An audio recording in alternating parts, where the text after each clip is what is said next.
Yesterday's general election and its outcome represented a big defeat for Theresa May and for the rich and powerful that stands behind her and their government.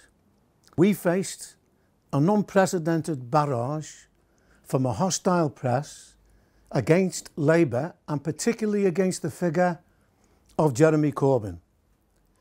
The journalists of the Daily Mail, of the Telegraph, of the Express, and not least the Sun, dipped their pens in mad dog saliva to malign and attack Jeremy Corbyn over the whole of the election campaign, actually before the election campaign and in the election campaign itself.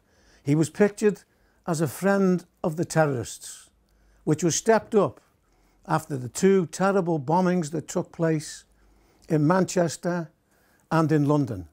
But it did not cut any ice with the overwhelming majority of people, because the programme that he was putting forward was resonating with their experiences in austerity Britain, in capitalist austerity Britain, and the solutions that he was proposing was also finding an echo. The argument was by Theresa May at the beginning of the campaign, when, let's remember, she had about more than a 20% lead in the opinion polls, and it was a mere formality, the election campaign. It would represent a triumphal march of Theresa May and the Tories back to power, for her to do a dirty work in attacking the living standards of the working class. It was not to be, because the election campaign transformed the situation. And I have to say, it was transformed in a way that the Socialist Party welcomed, because we advocated many of the policies that were taken up by Jeremy Corbyn and which were enshrined in the manifesto of the Labour Party for the election itself. Theresa May said that it's a choice between her and chaos. Just look at the chaos that has resulted and the disarray in the ranks of the Tory party in the aftermath of the election campaign.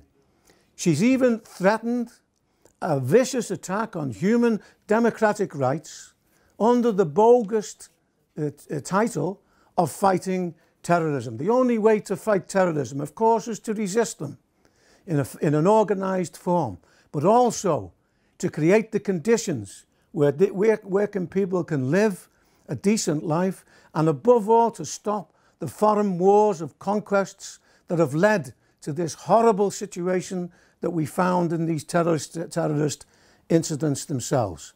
Why has the outcome of the election been a triumph for Jeremy Corbyn, although it has not resulted in a majority where Corbyn can automatically form a government? But it's a dramatic increase against the expectations that were put forward by the enemies of Corbyn and by the enemies of the Labour movement. And the explanation is very simple. The life experiences of ordinary working people, while May and Cameron before her were in power, is an undermining of their living standards, of the deterioration in all fields of the living standards of working people, of the mistreatment of the youth. And what a marvellous example young people gave in the election yesterday, when they flocked in their thousands to register their vote. Many of them even stayed on at university, and that's an indication of how they saw this election, and particularly the appeal of Corbyn to abolish tuition fees, how that resonated with young working people and working people in general. There is inequality of Grand Canyon proportions. The programme of Jeremy Corbyn of taxing the rich, which we would support. However, we say the only way to carry that through properly is to take over the sources of the power and the income of the rich, which is in the giant firms, the monopolies, that control 70 to 80% of the economy, and introduce a socialist plan of production. A good start was made in the election when the manifesto, in a real turn in elections in Britain, particularly by Labour, when in the course of the election campaign, The manifesto outlined at least the nationalisation of water and of energy and so on. For instance, the nationalisation of the railways. We have a nationalised rail firms in Britain. It just happened to be German firms that are nationalised, that are exploiting the position that they have in Britain itself. Capitalism cannot deliver the goods for working people.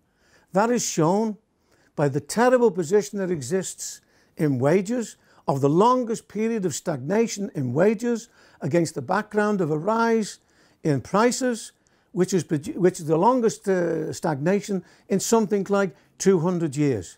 We believe you should nationalise, not every little corner shop, but the big monopolies that control 70 to 80% of the economy. We would be prepared to give compensation on the basis of proven need. Take the railway industry itself. In Britain, on average, 17% of income is paid for in fares on the railway. In Germany, that comes down to 7%.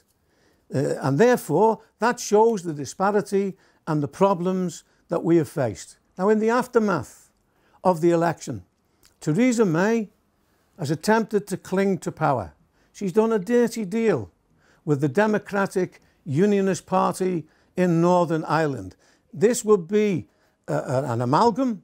It would be a coalition, a real coalition of chaos that will produce upheavals in the British Parliament and in general in society, because they will not be able to develop and to put forward a programme that will satisfy the interests of the majority of the people itself. She gambled that she would get a landslide, and she has lost. Theresa May has no legitimacy. The very fact that the Tories did not get a majority and are forced to go into an unholy alliance is an indication of this. They should make way for Labour to have a chance to form a minority government. And as John MacDonald said, the Labour will put down a motion in the House of Commons. The first item will be abolition of tuition fees and all the other demands put forward by Labour, and invite other parties to either support that programme or to be condemned in the eyes of their own supporters and their own voters, because these demands are extremely popular itself.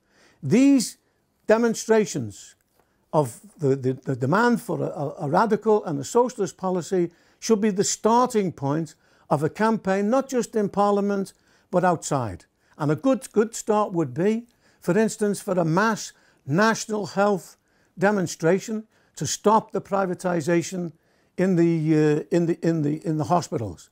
That would be linked with resisting the cuts in education, no school cuts, to completely eliminate the kind of programme that's put forward by the government, by this present government, which has as its aim that children should clean their own schools, the abolition of school dinners condemned by people like Jamie Oliver, and so on. We say no retreats, no further cuts, reverse the cuts that have taken place, and no further cuts itself. We think the whole of the Labour movement should be committed to this programme. This is not just a victory for Corbyn and for Labour. This is a victory for all of us who stand on the left or are committed socialists. The right in the Labour Party who have tried to accommodate themselves to the victory of Jeremy Corbyn. They've spent the last 2 to 3 years denigrating him. Many Labour candidates in this election refused to mention Corbyn, have his photograph on their election literature. Now they're scrambling to get on board the Corbyn bandwagon. We say these are false friends to the Labour movement and to socialism. We say it's people like us, the Socialist Party and others, who've been excluded, who've been witch hunted, expelled from the Labour Party. Now is the time to open up the Labour Party to all of those who stand in support of the programme of Jeremy Corbyn and want to go a little bit further in order to consolidate his victory and to develop it in the direction of socialism. This is the only way to really capitalise on the programme of Jeremy Corbyn and open up an entirely new period for the Labour movement, for the Labour Party itself, for the working class in general. The result of this election is a product, a direct reflection of the crisis of capitalism, particularly of 2007-8, that has not been solved. If you look at the economic experts, on the horizon is a new crisis. A new crisis will devastate the lives of working people.